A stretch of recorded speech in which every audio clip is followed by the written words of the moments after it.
அதே போல 100 நாள் வேலை திட்டம், இவர்களுக்கு கடன் வாங்கி கொடுப்பது. ஒரு கிராமத்தில் கப்பியறை பேரூராட்சியா இல்ல குளச்சல் பகுதியா, அங்க ஒரு பெண் தையல் மிஷின் கத்துக்க விரும்புறா, தையல் கத்துக்க விரும்புறா, அவளுக்கு தையல் மிஷின் வாங்கி கொடுப்பது. அவன் வண்டி ஓட்ட ஆசைப்படுறா, அவளுக்கு ட்ரைனிங் பயிற்சி கொடுப்பது. ஒருத்தி பூக்கொடை பின்ன ஆசைப்படுறா, அவளுக்கு பூக்கொடை வாங்க லோன் வாங்கி கொடுப்பது. இப்படி வங்கி கடனை வாங்கி கொடுக்கக்கூடிய அந்த வட்டார ஒருங்கிணைப்பாளர்கள் தமிழ் பெண்கள் 12,000 பேர் சென்னை வீதிகளை போராடுகிறார்கள். அவரை கைது செய்து கிளாம்பாக்கத்துக்கு கொண்டு விடுகிறது இந்த கேடுகட்ட கேவலப்பட்ட திருட்டு மாறு அரசு.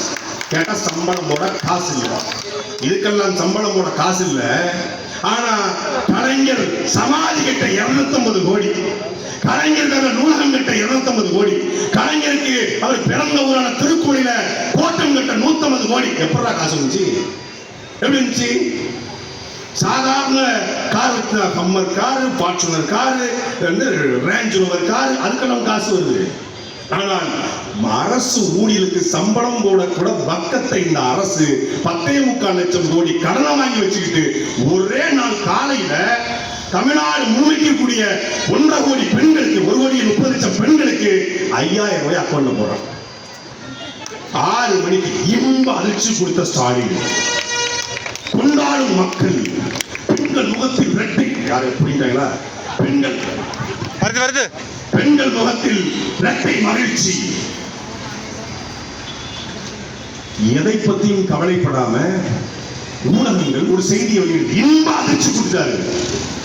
5,000 ரூபாய். அந்த 5,000 ரூபாய் வைத்து எத்தனை நாட்களுக்கு நாம் வாழ்க்கையை ஓட்ட முடியும்? 5,000 ரூபாய் கூட இல்லாத மக்கள் தமிழ்நாட்டில் இருக்கிறார்கள். மாதம் 1,000 ரூபாய் கூட வருமானம் இல்லாத மக்கள் தமிழ்நாட்டில் இருக்கிறார்கள். 1,000 ரூபாய் பெரிய விஷயமா? ஆமாம், பெரிய விஷயம்.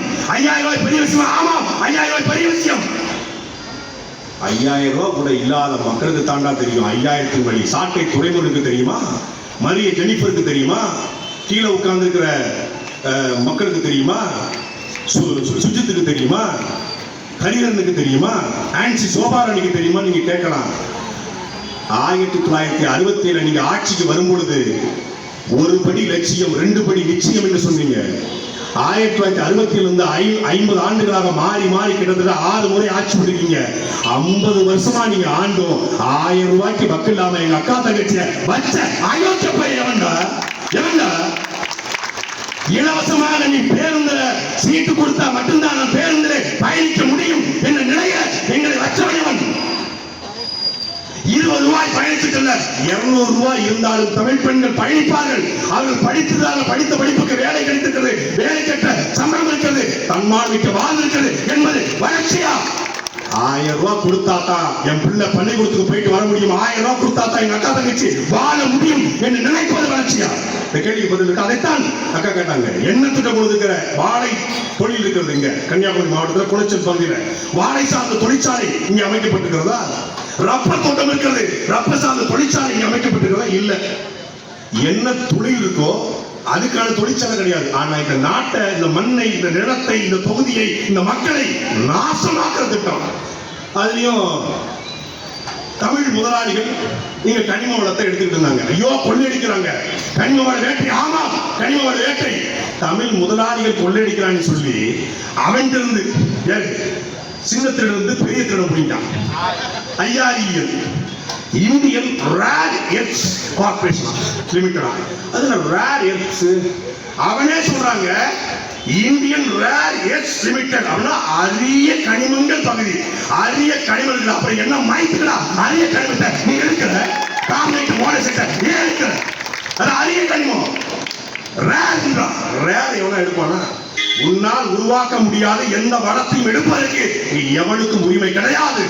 ஆனா மணவாளக்குறிச்சியில வண்டியாக கார்பரேட் மோனோசைட்டை எடுத்துக்கொண்டு போறான். எடுத்து என்ன பண்றான்? அங்கிருந்த கழிவுகளை புறம் போட்டான். தமிழ்நாட்டிலேயே ஈரோட்டுக்கு பிறகு குளச்சல் பகுதியில் தான் மார்பக புற்றுநோயும் பெண்களுக்கான கர்ப்பப்பை புற்றுநோயும் அதிகத்திற்கு காரணம் என்ன? இந்த மணவாளக்குறிச்சி ஐஆர்இஎல். நாங்கள் கேட்பது வாழை தொழிற்சாலை, நாங்கள் கேட்பது ரப்பர் தொழிற்சாலை, நாங்கள் கேட்பது மீனவர்களுக்கான பாதுகாப்பு. ஒரு மீனவ கடலுக்குள்ள போனா கடலுக்குள்ள என்ன நடக்குது என்று தலைக்கு தெரியல. ஒரு அவசர ஆம்புலன்ஸ் மாதிரி ஒரு போட் ஆம்புலன்ஸ் கொடுங்க. மீனவன் கடலுக்குள்ள சிக்கிக்கொண்டால் அவனை பாதுகாக்க ஆம்புலன்ஸ். அதை தர பக்கத்தை துப்பட்ட கேள்விட்ட கேவலப்பட்ட எம்எல்ஏ எம்பி அமைச்சர்மார்கள் இந்த மணவாளக்குறிச்சியிலிருந்து வெட்டி எடுத்து போறாங்க. பக்கத்துல இருக்கிற கேரளாவிலையும் மலை இருக்குங்க, இங்கேயும் மலை இருக்கு. நீ நல்லா பாருங்க, இது வந்து தமிழ்நாடு பார்டர். இந்த பக்கம் கேரளா, இந்த பக்கம் தமிழ்நாடு. கேரளாவில் கட்டக்கூடிய விழிஞம் துறைமுகத்திற்கு கேரளாவில் மலையை வெட்டாம தமிழ்நாட்டில இருந்து வெட்டிட்டு போறாங்க. ஏன்னா சொன்ன ஒரு வருஷம் தக்கலையில பேசுறதுக்கு தான் தக்கலையில வழக்கு. கேரளாவை, அந்த மண்ணையும் மக்களையும் உயிராக நேசிக்கிற மான மலையாளி அந்த மண்ணை ஆண்டு கொண்டிருக்கிறான். ஒரு கல்லை வெட்ட முடியாது. ஆனா இங்க ஒரு நாளைக்கு 1000 லாரி 200 லாரி கன்னியாகுமரி வெட்டப்படுகிறது, கேரளாவுக்கு கடத்தப்படுகிறது. நான் கூட சும்மா விடலைங்க. நான் கொண்டு கல்லை கொண்டு அவங்க கொட்டுறோம், இவன் பாலிச்சு அவன் எங்களுக்கு வந்து குப்பையை கொண்டு கொட்டுறான். சும்மா விட்டுருவோமா? இவன் கல்லை கொண்டு கொட்ட கேரளாக்காரன் குப்பையை கொண்டு கொட்டுறான். குப்பை, மாட்டு எலும்பு, மாட்டு தோடு, மாட்டு சாணம், அப்புறம் வந்து இந்த பிரெக்னன்சி வேஸ்ட், அப்புறம் இந்த கேன்சர் வேஸ்ட். திருவனந்தபுரத்தில் கூடிய கேன்சர் இன்ஸ்டியூட்ல கேன்சரை கட் பண்ண கட்டி இருக்கு பாருங்க, கேன்சர் கட்டி, புற்றுநோய் கட்டி, அந்த கட்டியை கொண்டு வந்து அங்கிருந்து கொண்டு வந்து இங்க பாடல திருநெல்வேலி பேட்டை பக்கத்துல கூட்டிட்டு போறான்னா என்னப்பா, இங்க ஒரு நல்ல ஆத்தாளுக்கும் அப்பனுக்கும் பிறந்த ஒரு தலைவன் இல்ல அப்படின்னா சீமான் ஒருத்தர் வந்து போனவன் அந்த அதை மட்டும் கொட்டலங்க, திருநாய் கொண்டு விட்டு போயிட்டான். தமிழ்நாட்டை ஏன்டா திருநாய் அதிகமா கேட்டா கேரளா கொண்டு விட்டு போறான்.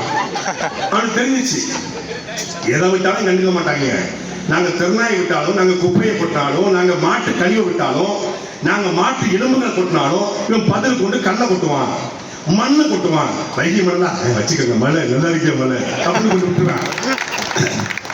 கன்னியாகுமரி மலை, தென்காசி மலை, திருநெல்வேலி மலை.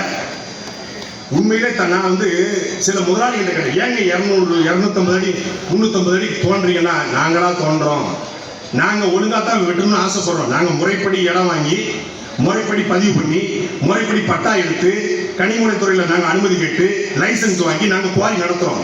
நாங்க முறைப்படி குவாரி நடத்த ஆசைப்படுறோம். நீ முறைப்படி நடத்தாத, நீ 200 அடி 250 அடி வெட்டுடா, வெட்டிட்டு ஒரு ஏக்கருக்கு 5 லட்சம் கொடுறா அப்படின்னு மேல இருந்து கேட்கறாங்க. என்னங்க பண்ண அப்படின்றாங்க. அது இப்போ அமைச்சர் வந்திருக்காரு.